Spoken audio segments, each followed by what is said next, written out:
है कि विद्युत चुंबक की प्रबलता को प्रभावित कौन कौन कर सकता है, उसके कौन कौन से कारक है। यानी किसी हम पदार्थ में चुंबकत्व लेके आए हैं तो उस चुंबक को कौन कौन सी चीजें प्रभावित करेगी, ठीक है ना। जैसा कि हेडिंग में लिखा हुआ, क्या लिखा हुआ, विद्युत चुंबक को प्रभावित करने वाले कारक, यानी factors that determine the strength of an electromagnet, ठीक है ना। तो पहला वो कौन सा रीजन है जो विद्युत चुंबक को प्रभावित करता है, ये हमें जानना है। तो हमने पहला रीजन ये जानना, हमने तो वो चारों रीजन आपको यहां लिख दिए हैं, पदार्थ की प्रकृति, विद्युत धारा, लपेटों की संख्या और तापमान। तो ये सभी क्या है, ये विद्युत चुंबक को प्रभावित करने वाले क्या है, कारक है। तो पहले हमें यह जानना है कि पदार्थ की प्रकृति किस प्रकार से विद्युत चुंबक को प्रभावित करती है। यानी किसी पदार्थ को हम विद्युत चुंबक बनाने जा रहे हैं तो वह पदार्थ किस प्रकार का होना चाहिए, पहले ये बात जानना है कि वो पदार्थ किस प्रकार का होना चाहिए ताकि उसमें विद्युत चुंबक आसानी से चली जाए, वो एक्सेप्ट कर ले। तो पहली जो बात है वो कि उस पदार्थ की जो पारगम्यता है वो अच्छी खासी होनी चाहिए। पारगम्यता हमने आपको बताया था कि किसी पदार्थ के अंदर चुंबक के गुणों का अंदर तक चला जाना, बहुत अंदर तक इंटर कर जाना, वो क्या कहलाता है, उसकी पारगम्यता कहलाती है, ठीक है। यानी वो कितना उसको पार करके चला गया। तो पदार्थ ऐसी होनी चाहिए जिसमें विद्युत चुंबक आसानी से आ जाए, कवर कर ले और उसके अंदर तक बहुत स्थिरता से वो ले उस चुंबक के गुण को। और ऐसा पदार्थ कौन होता है, लोहा होता है। कौन होता है, लोहा, वो भी क्या, कच्चा लोहा। तो कच्चे लोहे में चुंबक क्या होता है, बहुत आसानी से आ जाता है। तो हम लोग एक एक पॉइंट को यहां डील करते हैं, उसको लिखते हैं। तो पहला पहला पॉइंट क्या होगा, पदार्थ की प्रकृति। यानी पदार्थ की प्रकृति बड़ा मायने रखती है कि पदार्थ की प्रकृति कैसे होनी चाहिए। तो इस बातें हम लोग डिटेल कर लेते हैं।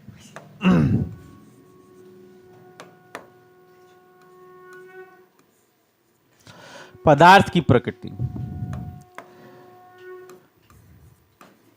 विद्युत चुंबक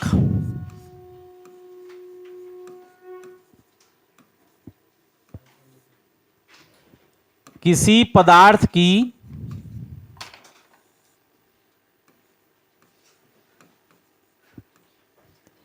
विद्युत चुंबक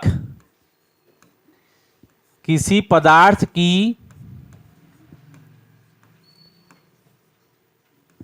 प्रकृति पर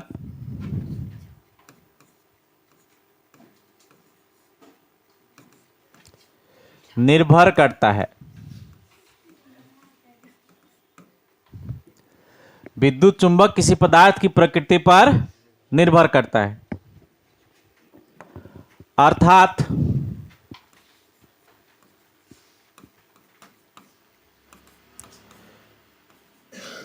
जिस पदार्थ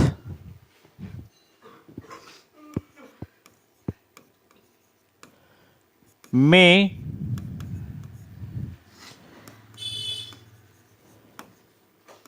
विद्युत चुंबक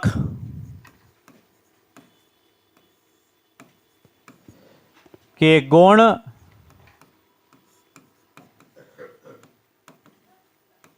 स्थापित करना है,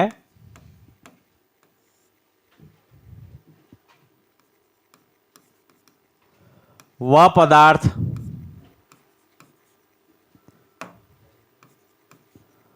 उच्च पारगम्यता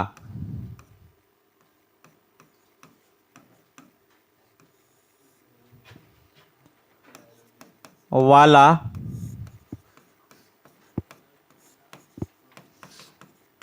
होना चाहिए।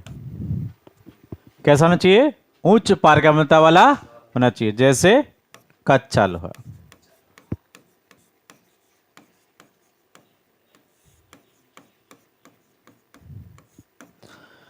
पहला पॉइंट ये कंप्लीट हुआ।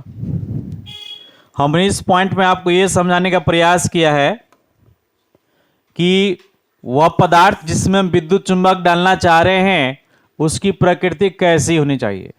तो इस बात को मैंने थोड़ा सा एक्सप्लेन किया है कि विद्युत चुंबक किसी पदार्थ की प्रकृति पर निर्भर करता है, यानी इसी पॉइंट पर वो निर्भर करता है।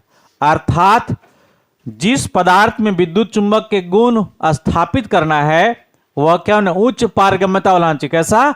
उच्च पारगम्यता वाला होना चाहिए। ऐसा पदार्थ हमें चाहिए, ऐसी प्रकृति पदार्थ चाहिए। और वो पदार्थ किससे होता है? तो कच्चे लोहे में होता है। तो पहला हमने ये समझ लिया कि पदार्थ की प्रकृति किस प्रकार की होनी चाहिए, तो उच्च पारगम्यता वाली होनी चाहिए। ठीक है, तो अब हम इसको ऊपर कर देते हैं और दूसरे पॉइंट को लेकर आते हैं।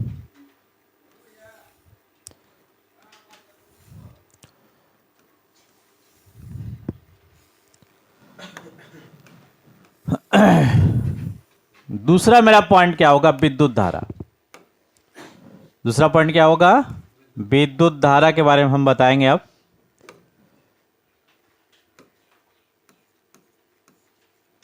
विद्युत धारा,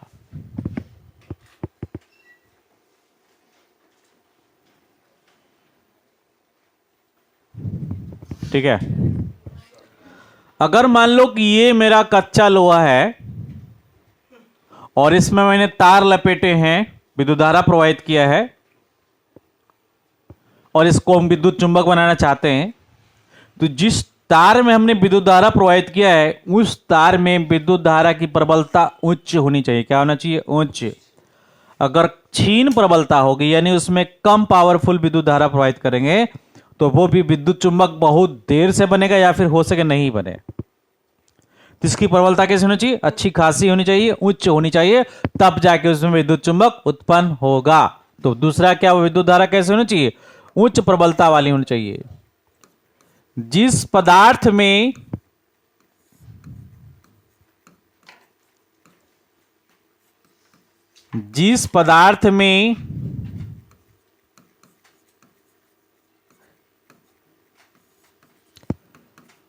विद्युत धारा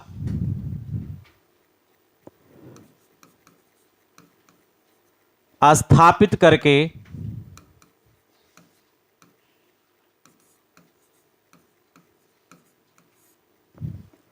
विद्युत धारा स्थापित करके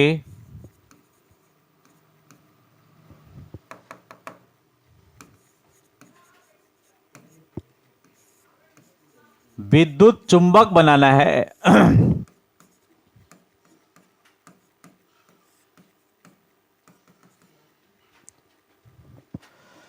जिस पदार्थ में विद्युत धारा स्थापित करके विद्युत चुंबक बनाना है उस पदार्थ के चारों ओर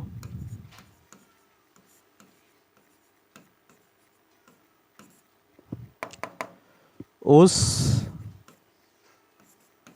पदार्थ के चारों ओर तार की लपेटों में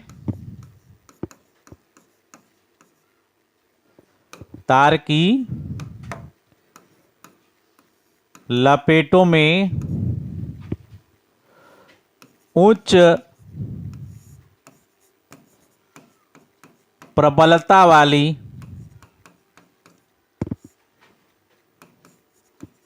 विद्युत धारा होनी चाहिए। ठीक है, तो जिस पदार्थ में विद्युत धारा स्थापित करके हम विद्युत चुंबक बनाना चाहते हैं, यानी वह पदार्थ जिसमें कोई धारा डाल के हम विद्युत चुंबक बनाना चाहते हैं, तो उस पदार्थ के चारों ओर जो हमने तार लपेटा है, तार तो लपेटेंगे, विद्युत चुंबक बनाना है हमको, तो जो जिस तार को लपेटे उस तार में क्या होनी चाहिए? विद्युत धारा की प्रबलता क्या होनी चाहिए? उच्च होनी चाहिए, तब जाके उसमें विद्युत आसानी से यानी विद्युत चुंबक आसानी से आ जाएगा। अब तीसरा जो पॉइंट है जो काफी मायने रखता है वो क्या? लपेटों की संख्या। लपेटों की संख्या मतलब तार के लपेटों की संख्या अधिकतम होनी चाहिए। तो इस बात को भी हम लोग यहां क्लियर करते हैं। तो जो हम पदार्थ में विद्युत धारा अप्लाई करना चाहते हैं और वो पदार्थ को बनाना चाहते हैं हम विद्युत चुंबक, तो वो व्यवस्था परिनालिका कहलाती है। क्या कहलाती है? परिनालिका। क्या कहलाती है? परिनालिका। ठीक ना? तो वो परिनालिका में तारों की लपेट का जितनी ज्यादा अधिक होगी उतना ज्यादा क्या होगा, उसमें चुंबकीय फ्लक्स उत्पन्न होगा, और जितना ज्यादा चुंबकीय फ्लक्स उत्पन्न होगा उतना ही उसमें विद्युत चुंबक स्थापित होगा, है ना? तो तारों की लपेटों की संख्या होना चाहिए, ज्यादा होना चाहिए। तो लिखेंगे परिनालिका में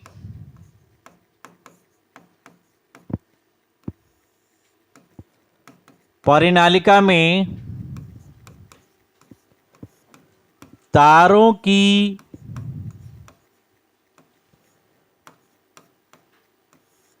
लपेटों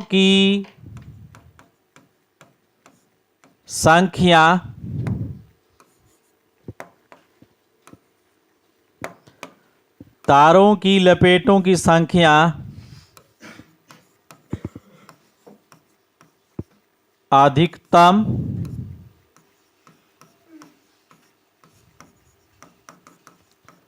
होनी चाहिए। ऐसा होने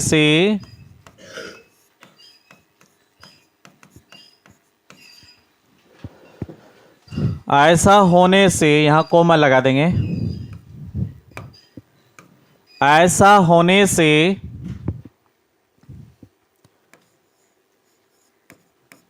चुंबकीय फ्लक्स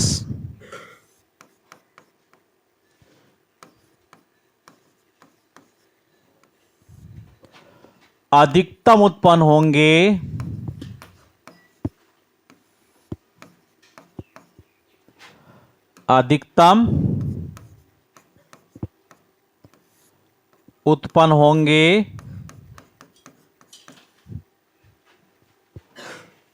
और एक अच्छा विद्युत चुंबक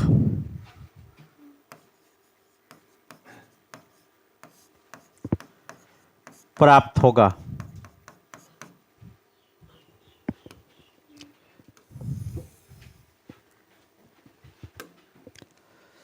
तो परिनालिका में तारों की लपेटों की संख्या अधिकतम होनी चाहिए। ऐसा होने से चुंबकीय फ्लक्स अधिकतम उत्पन्न होंगे और एक अच्छा विद्युत चुंबक प्राप्त होगा। ठीक है, यानी जितनी ज्यादा मात्रा में तार लपेट होगा उतना अच्छा विद्युत चुंबक बनेगा। तो हम तीनों पॉइंट के ऊपर यहां रिवाइज करेंगे, तब हम लोग आगे जाएंगे। तो पहला विद्युत चुंबक के लिए हम कैसा है, पदार्थ की प्रकृति में निर्भर करेंगे। और कच्चा लोहा क्या होता है, सबसे अच्छा पदार्थ होता है विद्युत चुंबक बनाने के लिए। यानी जब भी हमें विद्युत चुंबक बनाना हो तो हम किस पदार्थ को लेंगे, हमेशा कच्चा लोहा लेंगे। क्यों लेंगे? क्योंकि इसमें उच्च पारगम्यता होती है। क्या होती है? उच्च पारगम्यता, यानी बहुत अंदर आसानी से चुंबक प्रवेश कर जाता है, इसकी पारगम्यता बहुत अच्छी होती है। तो पहला बात क्लियर हो गया। दूसरा बात क्या, विद्युत धारा। तो जब भी हम इसमें तार लपेटेंगे, इसकी विद्युत धारा डालने के लिए इसमें, तो तार जो लपेटेंगे तो ये जो तार में प्रवाहित धारा होनी चाहिए वो अधिकतम होनी चाहिए, अधिकतम प्रबलता वाली होनी चाहिए। जितनी ज्यादा प्रबलता वाली होगी उतना अच्छा ये जो तार कच्चा लोहा है वो आपका विद्युत चुंबक बनेगा। तीसरा, लपेटों की संख्या। अब ये जो हमने लपेटे यहां बहुत सारे लगाए हैं, है ना, उसकी जितनी ज्यादा सघनता होगी, जितने ज्यादा ये सट के बनेंगे लपेटे, जितना ज्यादा इसमें लपेटे बने जाएगी उतना ज्यादा इसमें क्या उत्पन्न होगा, फ्लक्स। जितना फ्लक्स उत्पन्न होगा उतना बढ़िया ये चुंबक बनेगा। यानी लपेटों की संख्या भी यहां मायने रखता है। अगर लपेटों की संख्या पहले 100 थी, अगर हम 50 कर दे तो उस लेवल पे वो विद्युत चुंबक बनेगा। 50 से करके 25 कर दे तो उस लेवल पे बनेगा। जितनी ज्यादा लपेटे होंगी उतना बढ़िया विद्युत चुंबक ये बनेगा। ठीक है, और अब लपेटों की संख्या भी हो गई। अंतिम बात है इसका तापमान। क्या बेटा? तापमान। हम जानते हैं कोई भी चुंबक हो, अगर तापमान में इसको हीट किया जाए, गर्म किया जाए, तो इसका चुंबकत्व तो समाप्त हो जाता है या खत्म हो जाता है, नहीं रहता ही नहीं है, या फिर कम हो जाता है। तो तापमान बढ़ने से चुंबकत्व क्या होता है, समाप्त होता है, खत्म होता है। इसलिए तापमान क्या होना चाहिए, सामान्य तापमान चाहिए। कैसा, सामान्य तापमान। ये बात भी ध्यान रखना है कि अगर किसी पदार्थ में विद्युत चुंबक हम बना रहे हैं उस पदार्थ को, तो उसका तापमान कैसा होना चाहिए, सामान्य होना चाहिए, उच्च तापमान नहीं होना चाहिए। तो विद्युत चुंबक सामान्य तापमान पर तैयार किया जाता है।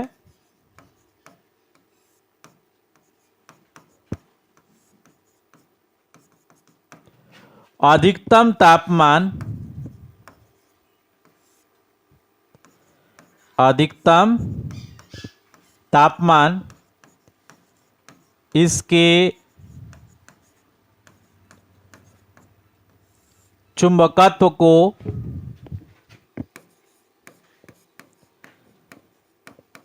समाप्त कर देती है।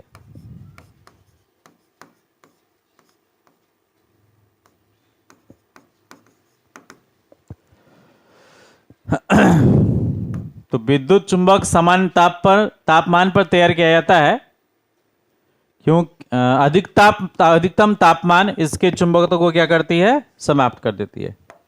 तो यहां पर आप कॉमा दे के लिख लेंगे।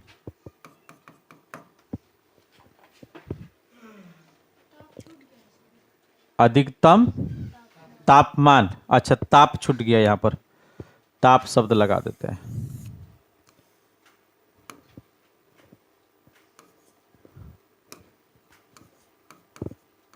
हाँ ठीक है।